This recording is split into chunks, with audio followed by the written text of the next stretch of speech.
chirp.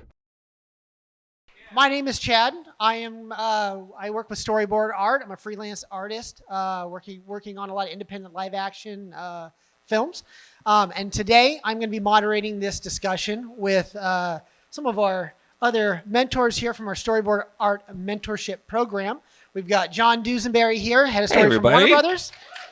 Thanks for coming. Crystal Kahn here from who's worked with Titmouse, worked on Lower Decks.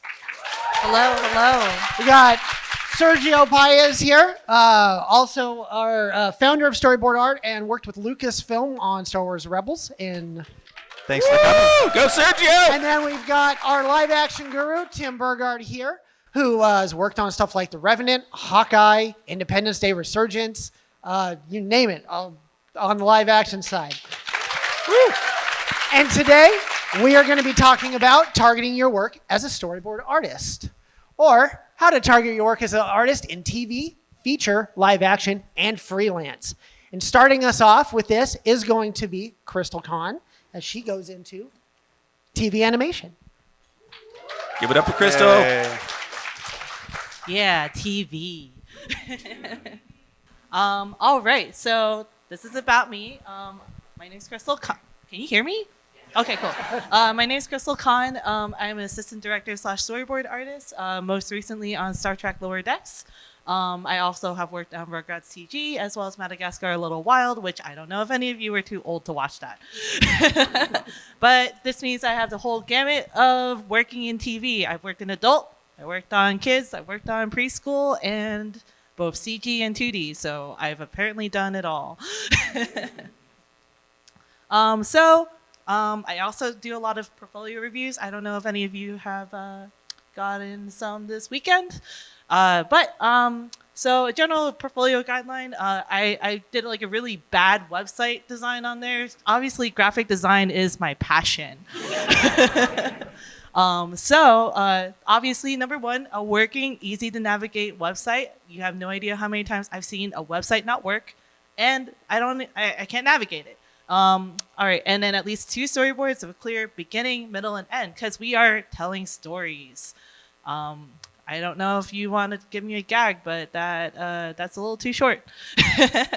An easy way to contact you, because sometimes I get bad emails like so-and-so@gmail.com.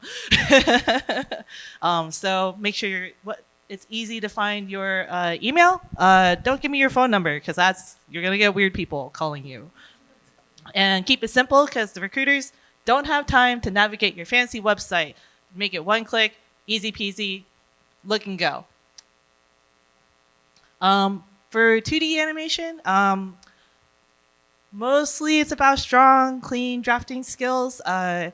You want to be able to draw characters and environments in a wide variety of angles, mostly because when the boards are shipped overseas, sometimes they're tracing directly from the boards. So if you are not on model, they will not be on model. And then blah, blah, blah business stuff. They would like it to be cleaner than usual. I am not that artist, but I am close enough. Also, you want some strong composition. I don't want anything flat. I don't want your horizon lines to be in the middle. That is boring. And a general understanding of film language. So usually when you're breaking in, you're kind of going to be a revisionist. So the stuff earlier is a lot more important. If you can't draw the things that you're envisioning in your boards, I can tell. But film language is something that we can kind of teach as you are a revisionist and you're fixing up boards, you're learning. But if you kind of know some beforehand, that's kind of a little bonus on your part. All right. Now for CG. CG animation, you can have the same as 2D animation with a little bit less emphasis on clean drawings because they're not tracing directly on you. They do want a lot more being able to kind of be on model, but you could be a little rougher, a little looser, so you can kind of see my boards are a little bit more loose. They do prefer a little bit more dynamic camera movements, so you can show the camera moving through a CG environment. You can kind of play a little bit more like that because you have a 3D camera in a 3D environment. So why not use it?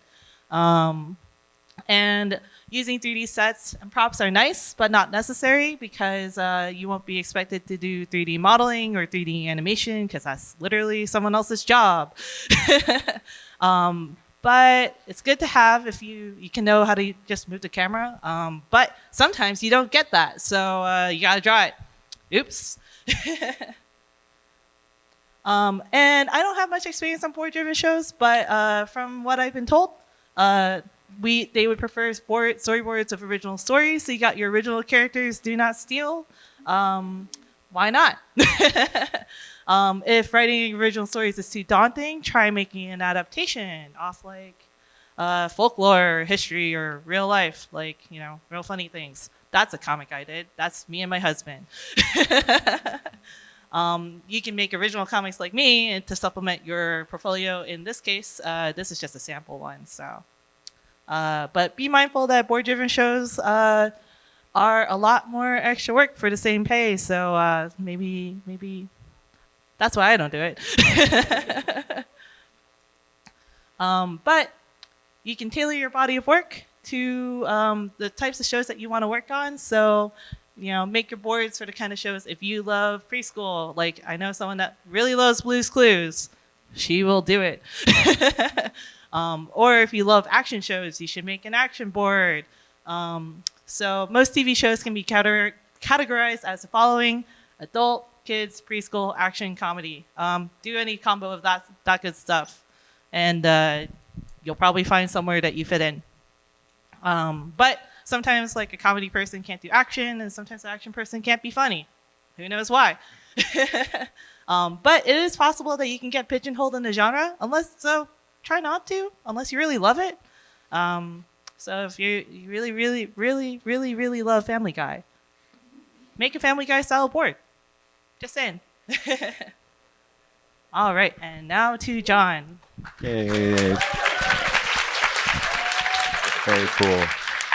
Hey, everybody. So, how are we doing? Storyboarding for feature animation with John Dusenberry. So, who here wants to be a feature story artist versus TV? Excellent. Good crowd. Okay. Well, a lot of the stuff that you guys heard about TV is true in the feature world as well, in terms of clarity, in terms of organizing your portfolio, all of that consistent to feature artist. A little bit about me, few projects I've worked on. I worked in TV for a while as well. I was an animator for 10 years. I've worked on all these things and more that are upcoming. Cat in the Hat's coming out from Warner Brothers next. Worked on that. So how did I get to work all of this? And what does it take to do all this? Essentially, what does a feature artist do, right? At the very core, your job is to visualize the script, right? So you take your script or an outline or beats, or somebody pitches you something, and you got to put it up on screen. But it's a little bit more than that. If we were to define what exactly that means, you wear so many hats, right? You are the production designer. You have to cover staging and composition, set dressing. You're also the cinematographer, right? Your camera, your lighting. Sometimes you're the writer. You're coming up with dialogue. You're improvising lines. You're dealing with story structure at times. You definitely, and this is a big one, are the actor. It's all about your performance on the screen, right? I think that's supposed to say improv. Sorry, typo. But improv, emotion, all of that stuff needs to convey. It's very much like you are an actor. You are also the editor at times. You set the pace of the board. You set the timing of the board. It's going to go on, most cases, to an editorial department. But when you're tapping through and you're pitching it, you need to have a good sense of all of those things. And finally, you need to be a little bit of an animator as well, because there's nothing worse than getting boards from a story artist as an animator, and I know because I did it for like 10 years, that are just impossible to animate, or the timing is weird, or the pose doesn't match up. So being an animator, knowing the key poses, knowing the storytelling beats, and again, the acting is all pretty essential to how to visualize the script. I love, there we go. I love this quote from Spielberg, who says, if animation is the father of live action cinema, and that's why thinking that he thinks all directors should be animators first, because you really take your imagination, make it into something tangible, right? And essentially, you are a little mini director as a story artist, especially in the feature world. You have a lot more influence than you do over TV. TV, the script tends to be a little bit more locked down from the start, and you can't change a lot. In feature, you iterate on the script for years and years and years, and a lot of your ideas make it onto the screen, which is awesome. But you got to kind of wear all those different hats. So you are kind of a mini director, and a lot of directors come from story. So yeah, I always love it he says that, and it's super encouraging, I find. So what do you do to prepare for all of that? How do you become a mini director, right? First and foremost, draw everything. Draw everything. You need to be so familiar. You're going to be drawing so much and so fast that you can't even spend time on Google figuring out, what does a cactus look like? What does this, like a Victorian bench, look like? You got to kind of have an encyclopedia, I guess is the word, of everything to be able to just churn it out quick and rough and get it onto the screen, get it clear. Characters, animals, props, backgrounds, drawing in perspective. Just draw. Because storyboarding, especially in the feature, is reboarding. I think probably 90% of everything I draw gets thrown out, not because it was bad, but because you redo it so many times. I think on one film, I had to storyboard a sequence 16 times over. And then they cut it from the film. So, yeah. So that's always awesome. Study film. Big one. Study film, study animation, of course, but study live action film. Study stuff, from the stage. Look to your favorite filmmakers and ask yourself, who were they inspired by? What are they pulling from? Because everybody learns somewhere and everybody is inspired by something, and it's all kind of, I won't say derivative, but like it's all plussed, right, as you go. So studying film, having a good film vocabulary is going to help you out, because when you have a shot that you need to churn out, by the end of the day, you want to have reference points of, oh yeah, I've seen this type of thing in that film or that film. I'm going to kind of do it like that, or I'm going to steal that shot here, and this will fit well with this movie and this TV show and this stage play and this old Chaplin thing. The more film you study, the more you understand film, the better. Create your own stuff, right? Kind of like you were hearing for the TV stuff. If you want to do Family Guy, do Family Guy and have a Family Guy portfolio. But especially in the feature world, we're pushing the envelope. We're getting new ideas. There's a lot of IP out there, but there's a lot of original content as well. I know at Warner Brothers, we're trying to do like a 50-50 split of established IP and totally original things. But the big thing about creating is that you are sort of expressing yourself. Right? There's nothing worse than coming into a studio and you're like, oh yeah, they can draw like Family Guy, or oh, they can do Batman. But who are you? And I'm sure all of you have your own unique voice that you want to share. So create your own stuff. Put yourself out there. Be a little vulnerable. I always say, when you show your work, you should be slightly embarrassed of it, because that means that you've tapped into something, that you're going to be vulnerable, and people are going to respond to it, and they're going to applaud you for it. And you'll get over that hump. Get outside of your box. This is a big one, I think. This is one of the biggest ones, especially in the animation community, where I see a lot of insular stuff happening, where it's all animation. People are making animated shows for animators, and they're kind of, that's their life. They live and breathe animation. You're going to run out of material if you don't have other interests that pull into animation, life experiences, other hobbies, other skills to have, to bring something to the table that, again, is part of yourself. And it's also good just not to, you'll run dry of ideas to do if you're just always kind of doing the same thing. So do something weird. Take an improv class, take an acting class, which, by the way, essential skills to have for a feature artist especially. You're kind of an actor on the screen, right? You're kind of an improv artist in the room. So yeah, critical thing to get outside of the box and get outside of your box specifically. In terms of feature portfolio, as opposed to TV, I mean, this is kind of true, but feature portfolios, I always like to suggest 3 to 5 sequences max. You should be able to show any studio your work and your variety of work from just a few examples. Like, we'll get it. And trust me, we see so many portfolios. We're going to click on the first one. If it's good, we might go to the second one. And if that's good, we'll go, cool. The first one wasn't a fluke. This person has something. If there's a whole page of stuff, it's kind of a deterrent. We're kind of like, oh, they don't know what they want. They don't know who they are. What's that phrase? Short is better. I don't know.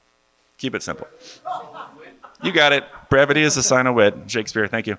But yeah, so in those sequences, you want to be able to show off your draftsmanship and your technical story abilities.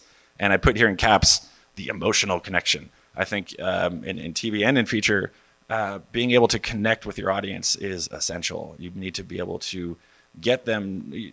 Don't just impress them with your draftsmanship and your technical ability. And wow, look at that perspective. It's perfect. And look at those drawings. They're so beautiful. If you're not getting hooked emotionally, if you're not invested, if you're not asking questions about what you're seeing on screen, and if that's not being related to you, then what's the point, right? Nobody's going to care. Make me care. Mark Andrews used to tell us that from Pixar when I was at CalArts. He used to come down and said, look, all the stuff you're doing is great. Make me care. That's really key. Showcase your strengths, kind of like you heard in the TV stop. If you're a Family Guy person, you want to do Family Guy, do Family Guy. If you're a comedy person, lean into comedy, right? A lot of people sort of scattershot their portfolios, and they have a bit of action, they have a bit of comedy, they have a bit of romance, they have emotional stuff. But if you're kind of not feeling it, if you're not into one of those, or you're really good at one or the other, lean into that and say, I'm an action guy, I'm a comedy guy, and have that be reflective in your portfolio. And that kind of goes into the next one. I'll skip one down here, that one. Limitations, avoid being a jack of all trades, right? Like when you apply to a studio, they're essentially looking to cast you the same way they would an actor, right? So you don't want to kind of be a jack of all trades. The rest of that phrase, if anyone doesn't know, does anybody know what the rest of that phrase is? Master of none, right? So you want to kind of showcase that you're this person. The studio will be happy for it because then they know how to cast you. Like, oh, great, we need this guy to do action stuff in this movie. Let's give him the job. Once you get in there, if you do have more stuff, show it, sneak it in, and you can expand so you're not pigeonholed. And as far as portfolios go, last thing here I said is save all the supplemental stuff, right? I see so many portfolios that's like, here's my life drawings, and here's my sketchbook, and here's drawings of my dog, and here are character designs I did, and here's my action portfolios, and here's my comedy portfolios, and here's a pitch deck I have, and it's overwhelming. And the way it comes off to a studio is this person doesn't know who they are, and they don't know what they want to do. So really find your specific voice and tailor yourself to that and market yourself as that. And that will set you above the sea of portfolios that we see all the time. And I think last one. Being a story artist is a lifelong study. I'm still learning. These guys are still learning. We're always learning from each other. We learn from you guys, our students. Who here is our students in the class? Oh, look at this. Look at the turnout. Hey, everybody. Yeah. Cool. But I remember Ollie Johnson and Frank Thomas talking about how even in their old age, after making that book, they're still learning stuff. So it's a lifelong study, which is cool because there's always something more to learn. Well, cool. Thank you guys for your time. Yep. So, next is Tim Burgard. Hey guys, basically everything everybody has said so far, definitely apply that. I would make one note, and that is, this is just a general, like, institutional type of thing. Definitely show yourself in your portfolio. If you want to show that you can go ahead and be on model for a show that is done in a style different than yours, fine, do that. That's a useful thing in animation. But studios like Disney, DreamWorks, whatever, they don't want to see an original concept that you've done that you love and that you're thinking of actually doing something with.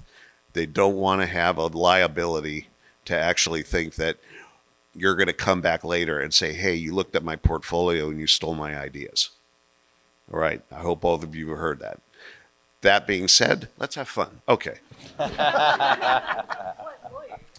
All right. So coming from a animation background myself, I started with comic books, which is not easy to do when you live on the West Coast. And also getting into basic Saturday morning style limited animation, starting at Hanna-Barbera and then going all the way around till near the end of that. I was actually working on the first 2 seasons of The Simpsons. So I've basically given my my drawing hand schizophrenia. But the point is, when we get into the live action portion of what we're talking about, I want to concentrate on just a couple of things, the main things, and that is movement and composition, okay? Because what you're talking about, what you're dealing with mostly is movement in front of the camera and movement of the camera and how well you compose those shots, all right? The beauty of working in live action is you don't have to be on model, but you do have to draw human figures that don't look like Pokemon. Okay, so at that point, that's where a little bit of figure drawing knowledge helps you. What was it Michelangelo said? He said it was one of the masters said, if you can draw a human body, you can draw anything. All right. Okay, so what we got here is Hugh Jackman having a bad day on this. All right, well, I mentioned I was in comic books. And also, you just don't stop doing this. I don't want to do comic books anymore, and so I will never touch another comic book page. I'm going back to doing some comic books. I'm getting in my retirement. I'm planning on doing a graphic novel. So I don't have anything to sell you yet. I'm not going to talk about it. Same thing with animation. I worked a long time in animation, but I actually worked a few weeks.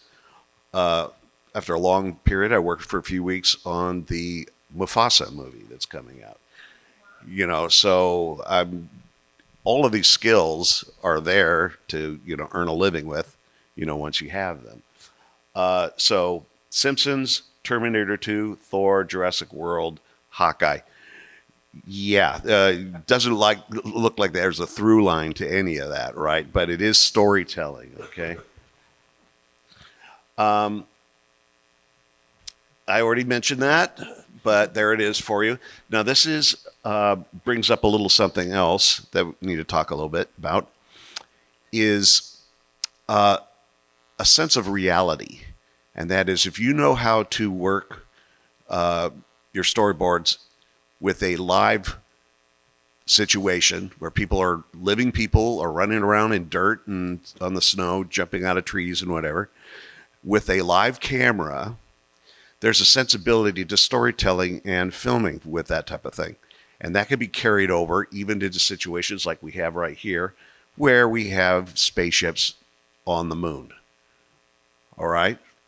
The camera moves, sense of them coming towards camera and panning with them as they go by. All of these things can be applied in animation and in film. Also, you don't and probably shouldn't be making up everything as you go along as you're doing a live action storyboard. Essentially, your storyboard has to work with the established locations, established sets that are being done. So you need to work with the art department or whoever is doing production illustration or whatever to have the assets that you're going to use for your storyboard. It's your imagination on where the camera is going to be and the people are going to be. Also, one other thing is, not only do you not have to draw on model, you don't have to draw them acting. You can, it helps, nothing wrong with it, but I have not heard an actor yet come up to me with asking my advice on how to handle a scene. I think I'm way I'm way out of the picture by the time that happens. So again, you have a couple of things going on here. You have real elements, or rather you have a real environment with unreal elements. And you have to board those unreal elements as though they belong in an unreal environment or a real environment.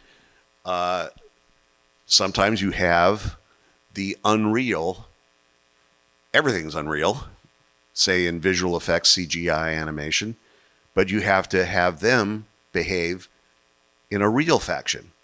A virtual camera could do anything. A virtual camera could be like a GoPro on a Super Bowl that you throw against the wall and then let it bounce all over the room. You could do that, but why would you? Maybe keep that in your pocket for the moment that you're doing some sort of space race thing where you're bouncing around meteors or something like that. You want to have it behave as though it was something, something that you've seen, with a real camera. All right. At times, I had somebody I interviewed who actually worked in animation. Her first job was like the Avengers movie. And, and so she used all of those tricks to do a lot of stuff, which is essentially an animated movie, right?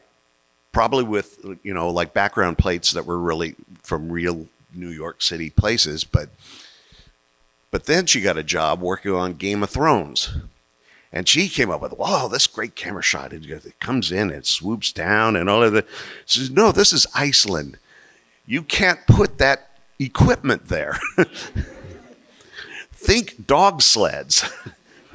Think tromping around in snow boots. That's what you got to work with, all right? And so when we're talking about live action, we're talking about the real world, all right? And making it, and the beauty of learning these things is that you can even bring it back into animation. You can do camera tricks that you don't have to do, but you can create a sense of depth by maybe racking focus between a background figure and a foreground figure. You don't have to do that in animation. You can draw a tight focus on little figures there in the background and a tight figure in the foreground. But wouldn't it make sense to maybe have that tight focus on the hero in the background, and then as we see the bad guy lift his mask and it's, oh no, he's in the foreground and we rack focus to him, see? So a great thing is we're dealing with 2 dimensions, and we're starting with 2 dimensions and we're ending in 2 dimensions, right? And so you design your board in your 2 dimensions so that you give it depth. So when you're actually out in the real world and you're filming, and obviously that there's 3 dimensions because you're walking back and forth and you're actually working in 3D space. But once it's in film and it's projected on a big flat surface, it's 2 dimensions again. So you're designing in your storyboarding foreground, middle ground, background, sense of depth. You're baking it into the cake. Okay. That's about it. That's as much as I have to say. All right. Okay. All right, I'm going to take over from here. Thank you, guys. This is exciting for me to learn. I'm learning something here. So my name is Sergio Paez. How many of you guys know Storyboardart? All right, not enough. That's great. You guys awesome. We're going to give you a prize at the end of the... No, just kidding. Anyway, there's a resource there. When I was starting out, there was none of this stuff. So hearing this talk, I hope you guys see people taking notes. This is like so important. You got to learn this stuff because otherwise you're not going to be successful having a long-term career in what it is that we want to do. We want to be storytellers. We want to be visual storytellers. That's what I want to be doing. So this is me. I've been around the block, I suppose, and I've done a lot of various things. So I have done freelancing. I've done staff work, studio work. I worked on, some of you guys might know my Star Wars stuff. I was at Pixar a while back, And I wrote a book. I wrote a book about storyboarding with my buddy Anson Ju, who's around the show. He's a really talented guy. And well, we were talking about this stuff because there was no resources for this. Like when I was coming up, I had to like photocopy things. Like this is how old I am. I was like, there's like handouts being passed around, and I was so hungry to get this information because how else am I going to learn to be a better artist? I was so thankful for people who would mentor me when I was coming up. Anyone who would offer me like a nugget of information, I was all ears. So they would like thrash me, like the supervisors and stuff would take my work and they would redo it. And I'd be, oh, thank you, sir. Thank you, ma'am, for doing this. This is like, so, and I'd go home over the weekend trying to figure out how to do this and incorporate what they told me because they were giving me tools that I could use for the future. That for me was gold because I've always wanted to do this, right? Can you tell that I like this stuff? I have a passion for this. And so this is one of the things that I want to impart on you guys. This is hard. This is probably the hardest thing you guys will ever do because it's something you want to do and you can't have it until you figure it out, right? So in order to get there, you have to go through the grinder and learn these things to do that, all right? So I'm going to talk a little bit about freelancing today. How many of you guys have done freelancing? All right, cool. How many of you guys want to do freelancing?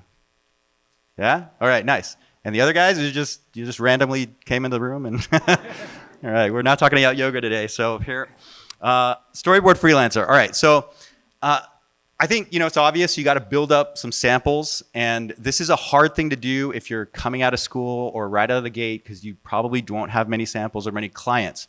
But, we're not going to, a lot of what the speakers have been doing today is talking about some of the things, and you've seen some hopefully killer examples of what you can do in your portfolio. So you need to have a strong portfolio. I've seen so many portfolios that they think by showing images, they're going to get a job. The images have to be targeted images and quality images with good composition. You can't just put something together because you think you're an illustrator. They have to be well composed.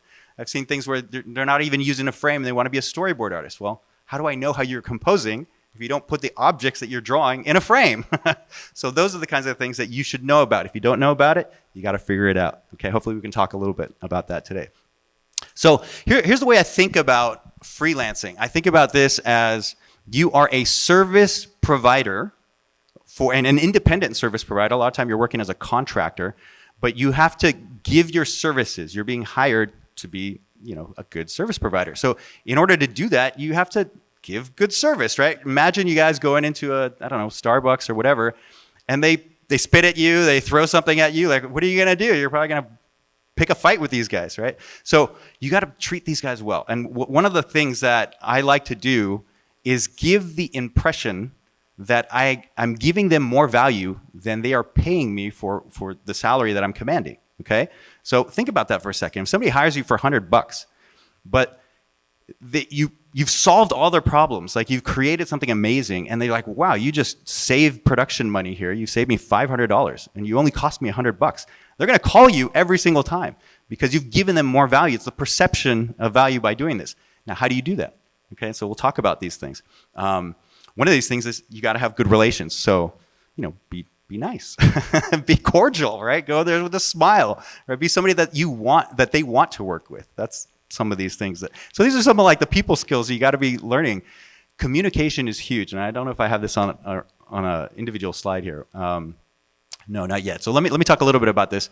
And so communication is huge. You want to make sure that you are communicating clearly what you're doing, and do that on a regular basis. I can't tell you how many times I've worked with people and they ghost you for like 3 days because you don't know what they're working on. No, give them an update, all right? That's something you should probably do on a daily basis. If they've hired you, send them an email. I'm still working on this, but I'm not done yet. We're still gonna hit the target. You'll never know, you have no idea how much of a relief that is for the client side if you do this kind of communication relationship things, that this is the kind of stuff that will hire you every single time, even though there are better artists available. You make yourself more competitive because you're having these kind of good relationships going on. So does that make sense? All right. So let me talk a little bit about the pros and the cons of being a freelancer. So you're kind of in command of your career path. You choose the clients that you're working with. You probably have a more flexible schedule, so you can maybe take time off. Sometimes there's like forced time off because you're trying to look for work, which is not always fun. But we're talking about pros. Okay, so the pros is you have a flexible schedule. You can control your rate, your jobs and your clients. All right, so that's something good. The rate side is actually interesting. So a lot of people I find don't think about this when they're engaging a client. If you have a new client, especially, that's an opportunity to actually raise your rates a little bit. I mean, inflation's going up, things are more expensive. Your equipment's more expensive. So to lock yourself at a similar rate just because you've done that for the last 5 years, you might want to think about, hey, there's ways to do this, right? So you don't want to just like surprise a client, especially if they expect you to be at a different rate. But sometimes you got to bake inflation in there. Like the last time I checked, it was like at 20%. So you might want to think about some of that stuff. It could lead to upward moves, right? So there are ways to, if you make enough contacts, that they actually hire you for something more important, like supervising and things like that. And that actually happened to me a couple times. So the cons, and I put this on a con, it could be a pro too, but cons is you got to do a lot of self-promotion. You need to put yourself out there. You can't just expect your phone to ring off the hook or your website contacts to happen. You actually have to do stuff in order to get these contacts, okay? So there's that. So contracts and client interactions, you got to learn about the paperwork side of things. If you don't know about it, there are some resources that we can probably point you to, but that's always really important. And then you got to cover your own benefits. If you're working as a contractor, they're not going to pay you health benefits and stuff. There are ways through the union and other kind of organizations that you can pool resources, so that can be taken care of. I don't find that such a big issue as it might have been in the past today. And then you got to ride out the dry spells. So that's goes up and down. The industry goes up and down. Projects start and stop and get cut and things like that. So you got to be able to maintain yourself and keep you afloat. All right, so recommendations for freelancers. You got to build up your client list. I would recommend doing this first. So a lot of people come from studio work and staff work because they've built up a number of people that they work with, and that way they can, when they go freelance, you can call on these people, and that's always really important. It helps. The other thing that I recommend here is you cover your economic base. So what I talk about here is that it's harder to make these moves if you're struggling to just pay your rent and your food and your bills and all that kind of stuff, and you're trying to do these more, let's say, unstable or uncertain things, such as freelancing can be at times, and you haven't covered your economic base. So, for everybody that's different, but figure it out. I mean, if you have a lot of expenses, you might want to consider doing staff work, or you're supporting a family and that stability is important to you. Well, you might want to think about doing that before going into freelancing, because this is a volatile area sometimes. And then the last one, which I think is really big, this was very important for me, is find a mentor and find somebody who's learned this before. I wish I had known this early on, okay? Because I thought I could go it alone. I thought I knew what I was doing, and that's probably ignorance. But as soon as I started finding people that had the knowledge or had been doing this for a number of years, I'd ask them questions and it'd be like, wow, I had no idea. But they would explain the contracts and explain how you get some of these gigs. And that was really important. So there's ways to do that too. But, in fact, maybe you can humor me because this is probably a good transition into some of the stuff that we do. So if you don't mind, I'm going to take just a quick minute here, and then we're going to get to questions and answers as well at the end of this. But I want to tell you about the mentorship program. So speaking of mentorship, the reason we started this a long time ago was because mainly that resource thing. There was nobody training this stuff. There was nobody doing it like the way you are trained to do this inside the studio environment. That's still the best way to learn, is learning as you're doing the job, because they are forcing you to create quality production level work. And for whatever reason, what I've seen is the education system doesn't have that set up that way, so you're not trained that way. So you might have a portfolio, you might get some good drawings, but you're not forced to do quality production level pro work. So what happens is you don't have a pro portfolio by the time you end up leaving school. And the sad part to me is that you got $100,000 in debt. And so how are you going to pay this thing if you can't land a job? So that doesn't make any sense to me. So anyway, let me tell you about the mentorship. The goal of mentorship is to become a pro artist in 1 year after working with us. It's a targeted training and making sure that you can actually do the work and get to that pro level. Let me skip through some of this stuff. I mean, you guys want to all make a career. But I think some of the things that we're trying to change with the way that this kind of education is presented is that it is story focused. So there's no biology, there's no math, all that stuff. You got to learn that on your own. In fact, you probably learn that better on YouTube than you could at some of these like higher level institutions, because they're charging like $27,000 for a math class.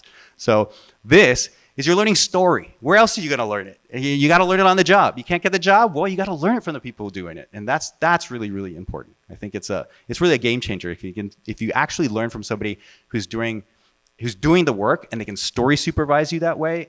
It really is something that I think, to me, was a game changer. It unlocked a lot of potential that I never knew I could accomplish. So we give module lessons and training. We have targeted feedback from pros, and the big thing is accountability. We're on top of you in a good way. I like to promote constructive criticism, but it's there to push you to the level that you want to be. This is for your benefit, so that you can also do these kinds of things. So I'm going to talk a little bit about some people that we've had come our way. So Neil Edwards is a very talented guy. You guys should look him up. He's a very accomplished comic book artist. So he came from the comic book world, and he wanted to get into storyboards, but he didn't really have any samples, and he didn't have really any experience doing this stuff. So he did our program, and he did it twice actually, and it's great to hear him talk about it because he's such an incredible draftsman, really accomplished comic book artist, and he was able to apply that now to storyboards. So how many of you guys do comics? Yes. All right. Good. The storytelling that's involved there, and you can go back and forth, just like Tim said. So Sean, who's in our program right now, he had a nice comment to say. He's really seeing the art of expressing ideas in the quickest, most efficient way possible.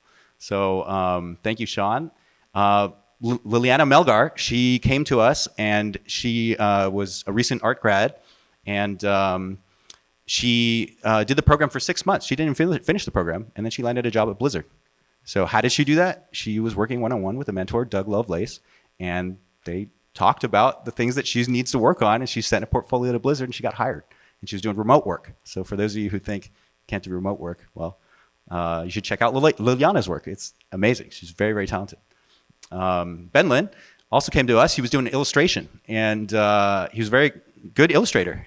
But what he told us afterwards, when he started doing commercial storyboards on the East Coast, he started getting into some of the independent animation directors and producers over there, was that one storyboard gig was paying more than a whole month of illustration work. So there you go. This is a lucrative thing. You can actually, this is a career that has, and it's freelance, right? It is freelance, yeah. Absolutely. He was doing freelance. It's great. So Ben Lin is somebody we love too. Mona did our program, and she got accepted into the Netflix internship. So this is some training that we do that, like, there's a lot of competition out there, and most of the portfolios there, unfortunately, they suck. So how are you going to actually get in there if you can't have a portfolio there? So you need to target this stuff because nobody's ever told it to you. It doesn't mean you suck. It just means the way you're presenting something has been different. Lou had some great comments to say. I'll just kind of, it's hard to read up here, but we have a Discord network that is part of the program, and it's that networking that's really, really important. So it's not just the training that you need to do. There's another piece to it, and that's strategy, and there's networking. And so we like to think of ourselves as a family. Any mentorship students here? I see a couple. Huh? All right. You guys, I love you. All right. Mateo also came to us from Animation World. So he was an animator at Lucasfilm. And we actually crossed paths at a certain point, but he wanted to make the transition to doing story. And that's also a nice career path. And so he did that, and he became an animation director. Well, he became a director. So, story director, and he's a very talented guy. All right, so I'm going to go through this a little bit, the core program. You don't want to bore you with the details. But here's some things for you guys who are interested in this stuff. There's a whole bonus thing, and I could go through each one of these, but what we have designed is a targeted way so you guys have the resources to get out there and be confident with the type of work that you're going to be doing in the real world. And this is where I think we're trying to be somewhat disruptive to the education system, where you start out learning and you draw, but they don't give you enough tools that I've seen to actually get the work, land the work, and be successful at that stuff. So all of these bonus programs are there. It adds up to a lot of money. You get a Toon Boom license as well. Toon Boom is here. You guys should go see them. They're amazing. And we also give you a certificate of completion. So I always say this, I think it's kind of funny. I can give you all kinds of certificates, but your portfolio is your certificate, and that's what we give you too. So you got to make sure your portfolio is solid. And you get lifetime access to all this kind of stuff. So we have a special deal. We got guarantees and all this kind of thing. This is one of the things. When's the last time a university course gave you a guarantee? How about that, right? So the risk is on us. If you guys don't think this is the real deal, fine. Well, then try it out and see if it works. And for you guys here at Lightbox, we have a special deal. I would look at the right side here. There's a discount code, but you get 20% off. This is the best kind of pricing that we can do. And the thing is, like, what's this worth to you? If you're going to have a career in storytelling, and this goes from when you start, and I like to think of this the long term. You're going to be at this for 30 years, right? Hopefully, maybe more. I hope so. I want to be doing this until I'm old and crusty. And so if I do that, being able to unlock that, and for the rest of my life, basically, what's that worth to you? And this is the best stuff, the best pricing that we have for people at this show. So if you want to sign up, look at this coupon called LBX Story, check out our website, and do that. And this offer, unfortunately, is only for the Lightbox weekend. So if you guys want to do that, come to our booth at 928, and we can talk about it. But it's mainly just for those guys who are serious, because we want people who are passionate about this and who share this storytelling passion that we have. But thank you guys for indulging that. And Let's get into some Q&A. I know a lot of you guys probably have some questions for our awesome panelists here. And so I'm going to come on down here. And guys, raise your hands if you have questions. And actually, the first one I saw was back there. And I'll just go one all request that across. we're brief with our questions, please, because we want to get to Yes. as many as possible. Absolutely. So I'm going to be running around all over the place here. Hi, I'm a film and television director, and I'm very interested that nobody on the panel talked about this being a very collaborative medium that works very closely with directors, and how do they handle that relationship? Who wants to take a stab at that one? Yeah, is the question working with directors? So yeah, It's about the collaborative experience. What's it like working, and how do you work with the other departments and stuff within the medium? I mean, you're definitely part of a whole team of departments, and I think communication is key to that. You're going to be given your task to do, but your task is going to inform so much of the rest of the process. So yeah, being able to communicate with people, being able to work as a team, and being a team player is essential to this business. Awesome. Well, when we're dealing with live action, it's imperative. Even if I'm working remote, I worked with art directors, production designers that in some cases, say with the first Percy Jackson and the Lightning Thief film, there was a whole sequence with Medusa. And I didn't have anything to work from. I didn't have character designs. I just had the script. And I said, well, I'll do the storyboard for you, but you guys, what do you have in mind? And I got sent a plan view of the labyrinth area that the whole scene takes it. And I said, I can work with this. I can put my camera placements where I need to. I ended up, they didn't even tell me there was Uma Thurman. I mean, I could have drawn Uma Thurman, but I did my own little design of a kind of a scaly, scary looking Medusa, which I still love, but it wasn't what they were planning on doing. However, all the camera movements were right. And that was because I was working with the art department.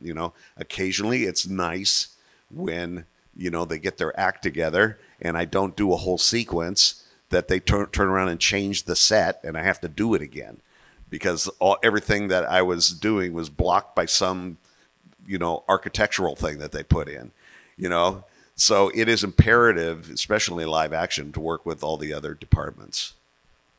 Awesome. All right. Thanks. I have two questions. One, do you know fandom? Do you know Marshall Fanduff? Marshall Fanduff. Anybody? No, I don't think so. What does he do? He's like a teacher in Fulton College. He works on stories, like visual storytelling and staging. I'm not super familiar, but yeah, I'll check him out. We'll Thank you. check him out. Okay, and second question: if you guys get when doing an interview for the client, should you wear something specific, or how should you act when you're doing on an interview for the storyboard? Like you're talking about like an in-person interview? Yeah. Yeah, I mean, dress well. You should just represent yourself. I think. I recommend not having a sense of humor. Yeah, dress pro, but it doesn't have to be ultra formal. I think our industry is pretty casual. like casual, nice, like Yeah. like me right now. Like if I wore this to an interview, I think I'd be okay. I'd probably button this up. Maybe Yeah. Usually at that point, your portfolio has gotten you to talk to them, and then they're kind of like, "Are you not an axe murderer?" Right. They've seen your work. They want to make sure. Yeah. We'll do you, and then we'll do you, and I know you had a question as well. So Thank you. Thank you so much. Hi, my name is Ken. What's up, Ken? Hey, what's going on? To clarify, to piggyback of some of the things that you were talking about, a lot of the creators that you brought up, including yourself, started off in the world of comics, independently published media. And would you say that a lot of the skills you talked about seem to overlap with like between film, storyboarding, etc.? Yes, absolutely. And Yeah. I'm actually working on my own comic book right now. Would you say like that would be worthwhile to bring in your own published work, like finished? Actually, that's what got me my first animation job, having a comic book that I could present. Yes, I think that's a good idea. If the storytelling is clear and if it's in the clearest form in your comic, yeah, definitely include that in part of your portfolio. I think in terms of like TV or feature, you're going to want to also show that you could be folded into those pipelines, like because it's a very specific task. But yeah, if you want to show off your storytelling skills in a comic, Well, first of all, I got a job. I had already done some storyboarding or worked with some storyboarding as storyboard cleanup guy, but my first job was doing layout for Hanna-Barbera, which is basically composition and drawing skills based on storyboards. So I was working off of storyboards to do layout type of things. So there are relative jobs, to this. I will admit and put a little asterisk that layout has been mostly forced out of the pipeline for TV, so can't And really feature. do that so much. Well, there's a few. I mean, the Simpsons still do that, right? Simpsons do, but like also those guys have been there forever. Yeah. Yeah. Great questions. Good idea to have a variety in comics. Hi. Hi, my name is Kellen, and I wanted to ask if any of you have had experience storyboarding for advertising, and if there's a lot of overlay when it comes to feature or live action or television, if there's a major difference or if there's a lot of similarities. There's two different types of storyboarding for commercials. One is presentation style. Basically, you're not doing it for the film. You're doing it for the ad agency to get the job from the client, say Coca-Cola, to go ahead and do the commercial for them. And usually it's done, usually you need to be very good at rendering. Quite often you need to be able to do a likeness because if they're hiring, a famous person to be in their commercial, they want that guy's face to be actually in the commercial. Also, quite often they're in color. Now, when you're doing basically the live action, the shots that you're going to be actually doing with the director for the commercial, that is live action, and that is literally the most expensive minute of film that are still being done. All right, because all the production value that you have to get to be on a commercial that lasts 60 seconds at most is, I guess you can do the math, but. And interestingly enough, they do quite often. You do a hybrid version, so you end up doing more rendering for a commercial than you would for a normal like TV show or live action thing, because you still want to get the product looking right, and maybe even do a passing resemblance to your whatever. Because even while the director is actually in the process of doing this damn film, the client's got their eyeballs and they're over the shoulder and everything else, and they're looking out. So yes, and it's good for directors that want to get into feature films and stuff like that. It's absolutely good for people who want to branch into doing live action TV and movies, and and makes a nice little several pages of your portfolio to show. All right, we got about 5 minutes left, Yeah, so yeah, we'll just- get a couple more questions in here, as many as we can. This is a question about boarding for a film. Since a big thing they're looking for is how you take a script and turn it into boards, is it common practice to board existing scripts for movies? Not common. You mean like for your portfolio? Yeah, would it be beneficial to do that? Oh, for portfolio? For portfolio, I think so. You could, yeah. you could. If you don't like writing, a lot of TV work, you don't do that. So you usually do get a script. So technically, yeah. Usually, if I run into students who are like, I don't have a board portfolio because I'm still busy writing it. I'm like, well, it sounds like you're having a hard time writing. So why not just borrow a script and then change the characters up and, try to pick a film you haven't watched so you don't copy it. But like you could be like, I don't know, Animal Crossing meets Terminator. I don't know. Awesome. Hi, my name is Vaughn. Earlier, Tim had mentioned about how studios don't want liability, but then, the idea of being vulnerable with your storyboards. So how vulnerable should you be with your storyboards for a portfolio? Well, I mean, there's a lot you could do. If you're doing something just as samples, then you're fine. I mean, I'm basically trying to say that if you're working off an IP that is public, that is out there, then they're more comfortable because they're saying, oh, wait a minute, this person is put their baby in with the portfolio, and we don't want the responsibility, of even looking at this.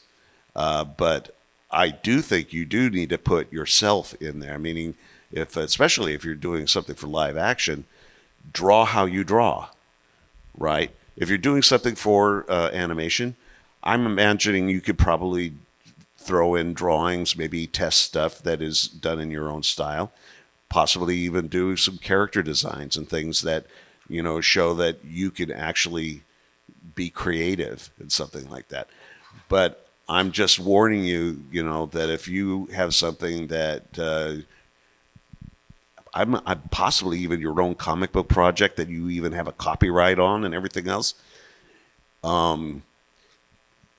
unless it's like clearly already out there and kind of in the public, to such a degree that, of course they don't have any problem with it because they'd already heard about it before they even saw it. But if it's something that I would shy away from that. But you absolutely put yourself in the portfolio.